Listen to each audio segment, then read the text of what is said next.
Hello, this is Brent on the Political Christian channel, and it's been a very crazy week.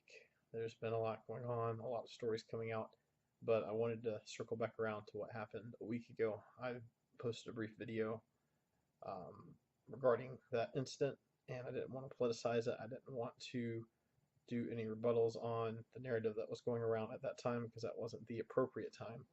We should always we should always have a certain level of respect for people who have passed on, and I feel that that wasn't the right time to do it. Um, we're about a little over a week out. We've had a lot of it going on, and so I figured I might as well jump on the bandwagon now that it's been, I feel, long enough to be able to talk about it in the way that people seem to want to talk about it. So, Second Amendment, guns, mass shootings, all of that stuff. And what does the Bible say about it? Is it okay for Christians to have guns? Is it okay for Christians um, to use weapons in self-defense? Is it okay for us to stand on physical means, or are we supposed to strictly stand on spiritual means? What's the answer? Well, we got a few answers that we can find in Scripture, and then we have a few legal answers that we can look at as far as the Constitution, which I'm going to start with. This is the amendment in question. This is how it is written. A well-regulated, Second Amendment, in case you didn't know, second. A well-regulated militia being necessary to the security of a free state, the right of the people to keep and bear arms shall not be infringed. So those pauses I made were commas. Um, they weren't in there just to try to make it sound a certain way. Those are commas. A lot of people like to say that the Second Amendment is speaking of militia, but if it was speaking of militia, it would have probably said the right of the militia to keep and bear arms. And that's not what it says. It says the people, speaking about us. So, so that's what the law says on that. And I know there's regulations and things like that. But let's dive a little bit more into what Scripture has to say. And there's some interesting stuff in Luke about this. So Jesus is at the end of his days with his disciples. He's having the Last Supper with them. He's giving them some of the final instruction he'll give before his crucifixion. And he's talking to them about possessions. And he was asking them, hey, remember when I sent you out to do my work and to preach and to heal people? Do you remember taking anything with you, money, a bag, or anything? Did you need anything? And they said no. And that's right. He sent them out. He said, don't take anything with you. He told them to go out, and the Lord would provide for them. And as they went out and ministered to people, the Lord provided for them, which is really cool. So we're left at Luke chapter 22, now on verse 36. So he talks about that and asks them, is that not true? And they said, no, we didn't need anything. So the next thing says, but now, he said, take your money and a traveler's bag, and if you don't have a sword, sell your cloak and buy one. For the time has come for this prophecy about me to be fulfilled. He is counted among he was counted among the rebels. Yes, everything written about me by the prophets will come true. That last little sentence we want to hold on to because the next scripture we're going to look at that comes into play. So he basically told them, if you don't have a sword, go get one. Now, they didn't have guns back then, obviously. This is 2,000 years ago. They didn't have guns. They had bows and arrows, but that's kind of inefficient form of defense there, especially if you're not good at it. Anyone can pick up a sword and swing it with a sharp edge.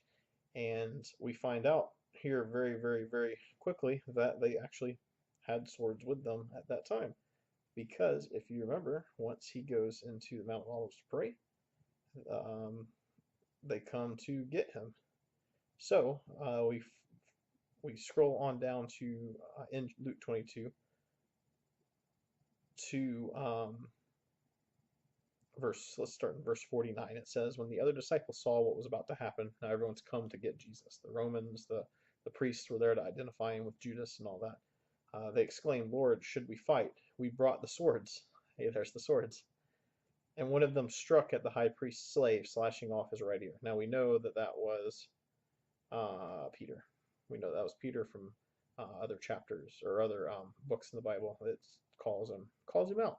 Luke was a little nicer, didn't call him out there, but we know it was Peter, and he cut off dude's ear. Now you got to remember, you got to imagine, this is I wouldn't say small army, but this is a group of officials and people armed because Jesus is about to address them about coming after him with swords and clubs a little later in the chapter.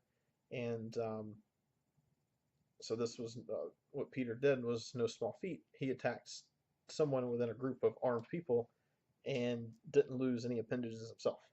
So these guys obviously knew something about sword and knew how to fight and how to not get killed.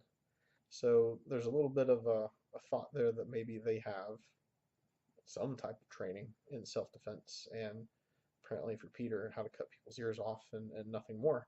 Um, but you know, a lot of people would point at Jesus rebuking Peter after that. That goes back to what Jesus said earlier in the chapter, where he said that the things that he's been telling them were about to happen were about to happen. So basically, we were approaching events that we couldn't change. What was about to happen to him couldn't be changed, even if they wanted to, even if they had rose up in arms and fought. That wouldn't have been the correct way for everything to go down. So he wasn't saying, no, don't defend yourselves. He was saying, no, in this case, I have to do this. So a lot of people feel that they take the whole turn another cheek thing and all that. And while that's good when it's just words or some light tussling, light, smacking, whatever. People do crazy stuff these days. I see some really crazy stuff on YouTube people do, and end up people end up fighting with each other for some stupid stuff. But when it comes to your own personal defense and your own life, I think it's pretty clear that Jesus was telling them to be ready to fight for it.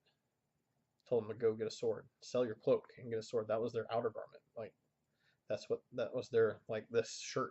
So that's like, take my shirt off and just wear this white undershirt and go get a sword to defend yourself.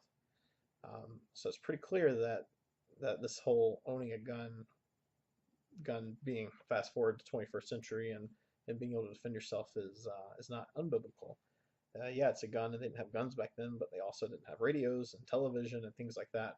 And at the time that the Bible was happening and history was unfolding, the people writing it didn't know about these things, so they didn't write about them. We just have to take the same principles and apply them to the modern day. So loving your neighbor applies on the internet too. You shouldn't go bully people on the internet. It's not nice. And just because you bully them on the internet and you're really nice to them in person doesn't mean that you're holding up that little rule of thumb there. It means you're still breaking it. Self-defense, someone comes in my house, I don't want them in there, they mean harm to me, I'm not just going to lay down and hope that they just disappear on their own. It's happened, and I'm not saying that it can't happen, and I've heard stories of it happening, but I'm also in the rule of thought where if you want things to happen in your life, especially things pertaining to God, you have to take a step. And what I would hope would happen if someone were in my home and I was going to fight them off, I would love for them to just leave. That would be great. But if they don't just leave, I would love for God to be able to bless me and protect me in that situation. It's not a situation that any of us want to be in. I know a lot of people out there believe that if you own a gun or some type of weapon, you're just ready to use it, itching to use it. I'm not itching to shoot anybody. I don't think anyone in their right mind is itching to shoot anybody. So obviously the mass shooter slash murderer from last Sunday night in Las Vegas, he was not to be counted in the group of normal people that wouldn't want to necessarily have to harm anyone. What he did was very atrocious and very sad, and it's really bad. I mean, there's dozens of people going to bed tonight without their spouse, without their children in the house. I mean, these were normal people that were just living life and having fun and trying to have a good time, and before they knew it, their life was snuffed out. So sorry about that. My screen went black there. But so obviously, self-defense is something we as Christians are allowed to do. You shouldn't feel that that's not something that's within the realm of reasoning. Um, a lot of people would point to the second, or not the second, I was about to say Second Amendment, to the Ten Commandments. There's a commandment in there, and a lot of people like to say, oh, "Thou shalt not kill." That's not what it says. It actually says, "Thou shalt not murder," because how can God tell people not to kill anyone, and then in the law of Moses turn around and say, "Well, if you do this, this, or this, then the sentence for that is being stoned to death." So who's going to stone them to death if no one can do that? So the whole thought of the Ten Commandments saying that you can't kill anyone is not correct. You can't murder somebody in self-defense if you have to. Like I said, no one wants to really do that, but it comes down between me and someone else that's in my home that's not supposed to be. I'm gonna choose me every time, and I'm gonna do anything I can to make it out of alive in that situation. And we shouldn't be embarrassed about that. That's unfortunately life in this fallen world. Um, like I said, hopefully that never happens. But